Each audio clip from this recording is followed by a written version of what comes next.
Сәлем баршаларыңызға. Бүгін біз сіздермен өте жұмсақ әрі өте дәмді болатын бауырдан котлет дайындайтын боламыз. Маған тіркелмеген болсаңыздар тіркеліп, лайк басып, комментария қалдыруды ұмытпаңыздар. Бауырымызды турап, ертартқыштан шығарып аламыз. Керек заттарымыздың барлығын ертартқыштан шығарып аламыз. Пияз, чеснок, картошкамызды, сәбізімізді бәрін шығарып аламыз. Енді 2 жұмыртқамызды салып, ас содамызды, қара бұрышымызды, тұзымызды, сүт, ұн бәрін саламыз. Барлығын описание бөлімінде қалдыратын боламын. Ұнымызды аз-аздан саламыз.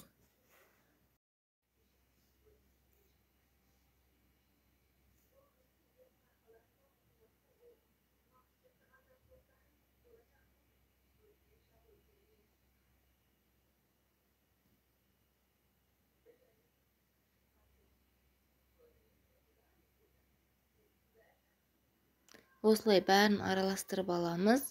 Егер сұйықтау болып қалса, аздап ұн қосып жіберіңіздер. Бұл рецептпен міндетті түрде істеп көріңіздер.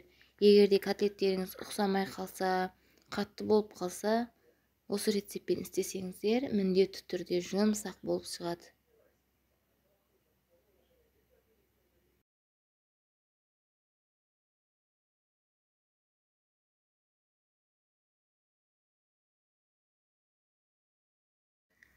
Табамызды отқа қойып, майымызды құйып, май қызғаннан кейін котлеттерімізді қуырсақ болады.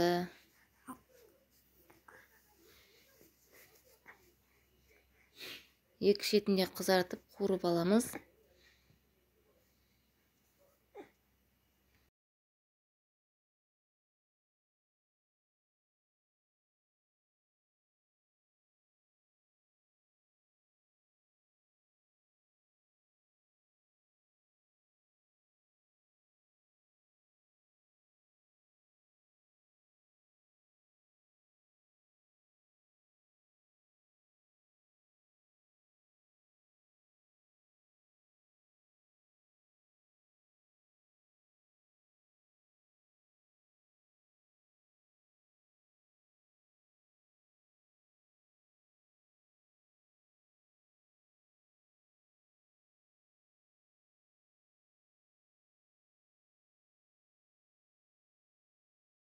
Бәрін осылай қуырып аламыз.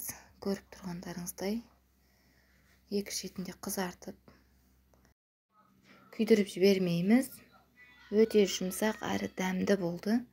Міндетті түрде жасап көріңіздер, өкінбейсіздер. Котлетіміздің бәрін қуырып болдық. Өте әдемі шықты.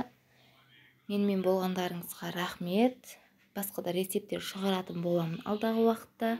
Рецепттерім ұнаған болса, тіркеліп, лайк басып, комментария қалдыра кетіңіздер.